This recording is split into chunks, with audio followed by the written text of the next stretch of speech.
बघा मी तुम्हाला एक सगळ्यांना किस्सा सांगेल. म्हणजे कदाचित तो इथल्या कुणालाच माहिती आहे, आमच्या दोघांनाच माहिती आहे. ज्या वेळेला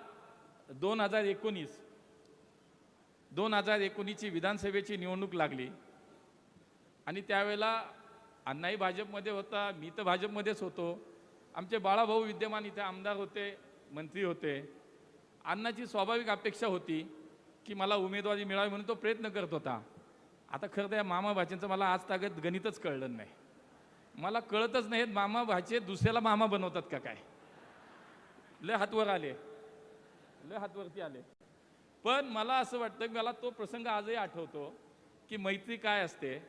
आणि जसं त्याला कळलं अण्णांना की बाबा आपलं तिकीट होत नाही आणि त्यांनी राष्ट्रवादी काँग्रेस पार्टीमध्ये प्रवेश केला आणि त्याची उमेदवारी जाहीर झाली आणि त्याची उमेदवारी जाहीर झालेला पहिला फोन मला माहीत नाही त्यांनी मला केला की माझं तिकीट कट झालं तर मला राष्ट्रवादीने दिलं, तुझंही तिकीट कट झालं आहे, चंद्रकांत दादा आलेत, आता तू माझ्याबरोबर चल.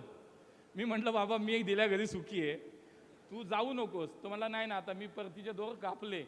हीच भाषा होती त्याची, परतीचे दोर मी कापले म्हणला. आता त्यानंतर तो तिकडे गेला, तो त्या पक्षात गेला, त्याचं भलं झालं. मी माझ्या पक्षात राहिलो, माझंही भलं झालं.